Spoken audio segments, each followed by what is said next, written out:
Tom wasn't the kind of man who liked attention. He kept to himself, living in a small house at the edge of town with peeling paint and a rusted fence.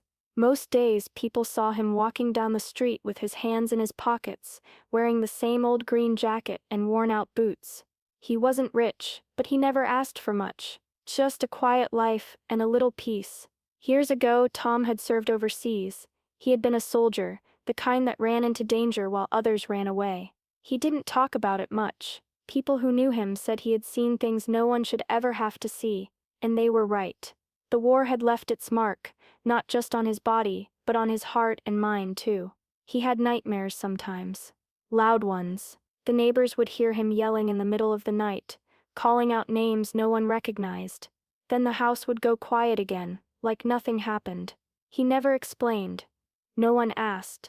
During the day, Tom stayed busy doing odd jobs around town. He fixed fences, trimmed trees, and shoveled snow in the winter. Some people paid him, others didn't. He never complained. He just nodded and moved on to the next thing. The older folks in town respected him. They remembered when he came back from the war, thin and tired, with a look in his eyes that said he'd left something behind. But the younger ones? They mostly ignored him. To them he was just a lonely old man with a limp and a faraway stare. But there was more to Tom than people knew. He carried guilt, deep, heavy guilt from the battlefield. Faces he couldn't forget. Friends he never got to say goodbye to. Sometimes he sat alone on his porch, staring at the horizon, as if waiting for something or someone that never came. He didn't smile much, but when he did, it was the kind of smile that felt honest, like it had been hiding behind years of pain. Tom didn't think of himself as a hero, just a man trying to live quietly in a world that had already taken too much from him. And yet, life still had something in store for him. Something that would change everything. The house next to Tom's had been empty for months. Overgrown grass, broken shutters, and a sagging porch made it easy to ignore. But one Saturday morning, the quiet was broken by the sound of a moving truck rumbling down the street. Tom sat on his porch, sipping his coffee, watching as a young woman and a little boy stepped out. The woman looked tired but determined. The boy, small with messy brown hair, stayed close to her side, holding onto a worn teddy bear. They didn't say much, just started unpacking their things in the heat of the day. Her name was Rachel. She was a single mother trying to start over. She didn't talk about what brought her here, but people could guess. There was something in her eyes, like she had run from something hard, hoping to find peace in this quiet town. Her son, Eli, was only 7. He didn't play with other kids or talk much, but Tom noticed him peeking through the curtains almost every day. Watching him, curious but unsure. Then, one afternoon, Eli's red rubber ball bounced over the fence and landed in Tom's yard. The boy hesitated, staring at the fence, then slowly walked over. Tom met him halfway, holding the ball with a gentle smile. "This yours?" he asked. Eli nodded, clutching his teddy bear tighter. That was their first real moment. Rachel came out a few minutes later, a bit nervous, unsure of the quiet man next door. But when she saw Eli holding the ball and smiling for the first time in days, something inside her softened. She thanked Tom politely, keeping her guard up. But her tone was kinder. And just like that, the wall between them started to crack. Just a little. As the days turned into weeks, something gentle began to grow between Tom and Eli. It started small, just a wave from the porch or a quiet hello. But soon Eli was spending more and more time in Tom's yard. The boy was curious about everything. He'd sit beside Tom and listen closely, as the older man talked about birds, trees, and how to spot animal tracks in the dirt. Tom showed him how to plant seeds in the garden, how to use a compass, and even how to make a whistle out of grass. Eli soaked it all up like a sponge, his shy smile growing bigger each day. And for the first time in a long while, Tom felt a sense of peace, like maybe he had a purpose again. There was something about Eli that reminded Tom of his little brother David. They had been close best friends, really, until a childhood accident took David's life far too soon. Tom had never fully forgiven himself for that day. And later, after the war, the guilt only deepened. He had lost too many people. But with Eli it was different. He didn't feel haunted. He felt needed. Rachel noticed the change too. At first she had been cautious, watching from the window, always close by. But as she saw the way Eli lit up around Tom, how he laughed more and slept better at night, her fears began to fade. One afternoon, she brought over a plate of cookies and sat on Tom's porch while Eli played with sticks in the dirt. "Thank you," she said softly. "I don't know what you're doing, but he hasn't been this happy in a long time." Tom didn't say much, just gave her a small smile and nodded. He didn't know how to explain it, but deep down, something inside him had started to shift. The heaviness he carried for so long didn't feel quite as heavy anymore. In the sound of Eli's laughter, in the warmth of Rachel's trust, Tom felt something he hadn't in years. He felt like maybe he was healing. It was a warm Friday afternoon when everything changed. Rachel had picked up a few extra shifts at the diner, trying to make ends meet. Tom had offered to watch Eli, but the boy, feeling a bit more independent lately, insisted he could walk to the park on his own. It was only a few blocks away, and he promised to be careful. Tom hesitated but eventually agreed, watching Eli skip down the sidewalk with his backpack and a juice box. An hour passed, then another. Tom was just about to walk to the park and check on him when he heard the sirens. They were loud, close. Shouts echoed from down the street. He stepped off his porch and saw thick black smoke rising into the sky. It was coming from a building near the park. His heart dropped. Without thinking, Tom took off running. His limp slowed him down, but adrenaline pushed him forward.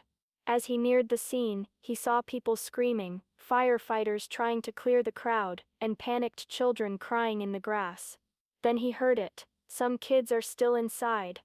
The building, a small old community center, was on fire. Flames crawled along the windows, and smoke poured from the roof. That's when Tom saw Eli's backpack lying on the ground. His chest tightened. Eli was in there. Without waiting for permission, Tom pushed past the bystanders and into the thick smoke. The heat hit him like a wall. His eyes burned, and he could barely see, but he followed the sounds, small voices crying from the back room. One by one he led the children out, 2 girls, then a boy. He carried one who couldn't walk, passing them to the firefighters who were finally breaking through the side. "Eli!" he shouted, stumbling back inside. He found him curled under a table, coughing, tears streaming down his face. "I've got you," Tom whispered, wrapping him in his arms. They were just feet from the exit when the ceiling groaned. Tom shoved Eli forward through the door, shielding him with his body. The roof collapsed behind them with a deafening crash. Smoke filled the air. Tom pushed Eli out into the open, but then dropped to the ground, unconscious. People rushed forward. A firefighter grabbed Eli. Another pulled Tom back from the rubble. Rachel arrived minutes later, breathless, heart pounding and screaming Eli's name. When she saw him wrapped in a blanket, safe and crying in her arms, she sobbed with relief. Then she saw Tom, still motionless, covered in ash. Her heart broke. The hospital room was quiet, except for the soft beep of machines and the slow rhythm of Tom's breathing. His face was pale, wrapped in bandages, and his arm rested in a sling. Smoke had filled his lungs, and the fall had left him bruised and broken, but he was alive. When Tom finally opened his eyes, the light stung, and his throat burned. A nurse rushed in, calling the doctor. He was weak, barely able to speak, but the first words out of his mouth were, "The kids, are they okay?" "They're all safe," the nurse said with a gentle smile. "Because of you." Word of what Tom had done spread like wildfire. The local news aired the story that same evening. Veteran rescues children from fire. Town hails local hero. People who had once passed him by without a second glance now couldn't stop talking about him. The mayor called. Strangers left cards and flowers at the hospital. Kids at the school drew pictures of the man who saved their friends. But Tom didn't care about the attention. He only wanted to see Eli. That afternoon, the door opened slowly, and Rachel stepped in, holding Eli's hand. Her eyes were red and swollen, but her voice was steady. "You saved my baby," she said softly. "You saved them all." Tom tried to smile, but emotion caught in his throat. Eli climbed onto the chair beside him, carefully avoiding the wires and bandages. "I thought I'd never see you again," Eli whispered. Tom reached out and held his tiny hand. "I'm not going anywhere, kid," he said, his voice cracking. Then Eli looked at him with wide, teary eyes. "You're my hero, Mr. Tom." That did it. For the first time in years, Tom let the tears fall. Silent, slow, and full of everything he had held in for so long: pain, guilt, fear, and now something new. Hope. Tom never expected anything in return. In his mind, he did what anyone should have done, but the town didn't see it that way. Rachel was the first to act. The day after Tom woke up, she set up a fundraiser online. She wrote about the quiet man next door who saved her son's life, and how he had risked everything to protect children he barely knew. She didn't use fancy words, just the truth. And that was enough. Within hours, people in town began sharing the story. Local businesses donated, neighbors pitched in, and within a week, the fundraiser had raised more than anyone expected. Then something incredible happened. Veterans groups across the state picked up the story. More money came pouring in, along with letters, care packages, and messages of thanks. Tom's old crumbling house was given a full makeover. Volunteers repaired the roof, painted the walls, and built a new front porch with a porch swing just like the one he used to sit on. His debts were quietly paid off. And one morning, a young woman arrived at his door with a golden retriever puppy in her arms. "She's a trained therapy dog," the woman said with a smile. "Her name is Hope." Tom knelt down, eyes filled with emotion, and hugged the dog like she was already family. But the biggest surprise came a month later. The town gathered at the park, the same one Eli had gone to the day of the fire. A new sign stood at the entrance, with bright colors and bold letters. "Tom's Place, where heroes play." Children ran across the new playground while parents clapped and cheered. The mayor gave a speech, but Tom barely heard it. His eyes were fixed on Eli, who was laughing on the swings, and Rachel, who stood beside him, holding his hand. Tom's story went viral. National news picked it up, and soon, letters started arriving from all over the country. Veterans thanked him for his bravery. Kids sent drawings and handmade thank you cards. Some called him a hero. Others called him an inspiration. For the first time in his life, Tom felt truly seen, not just as a veteran or a lonely man with a haunted past, but as someone who mattered.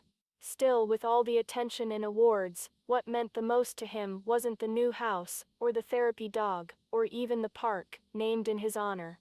It was love. Pure, simple, and real. Every day, Eli came over after school and sat beside him on the porch. Rachel stopped by, with dinner, or just to talk. They shared laughter, quiet moments, and even tears. Over time, Tom stopped having nightmares as often. The guilt didn't disappear, but it no longer controlled him. He had a new purpose now. A new family, and a town that would never forget what he did. Tom sat on the bench at the edge of the park, his hands resting on his knees as he watched Eli run and laugh with the other kids. The swings creaked as the children soared higher into the air, their joyful shouts filling the space around him. It was a scene he never could have imagined just a few months ago. Beside him, Rachel sat quietly, her head tilted toward the sky. There was a peaceful silence between them, but it wasn't uncomfortable. It was a silence born of gratitude, of all the things they didn't need to say. Tom smiled softly, his gaze fixed on Eli as the boy climbed to the top of the jungle gym, his eyes bright with excitement. He could hardly believe it. This little boy, who had once been so quiet and unsure, was now full of life, full of hope. Tom's smile faltered, just for a moment, a shadow of the old pain creeping into his chest. He couldn't forget what he'd lost, what he still carried with him every day. The scars would never fully heal. But today, it didn't matter as much. The pain was there, yes, but there was something else, too. Hope. Love. The kind of love he had never expected. The kind that was warm and steady, like the sun on a cool afternoon. As Eli ran toward them, his arms outstretched, Tom knew that he wasn't alone anymore. And for the first time in years, it didn't feel like a burden to keep going.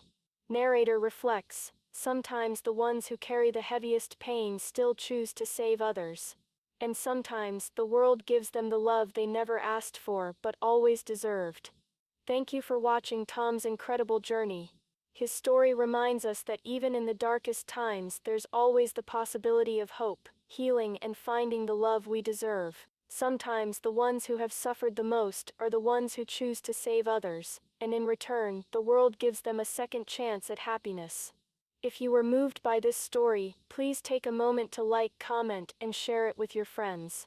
We'd love to hear your thoughts and reflections on Tom's journey in the comments below.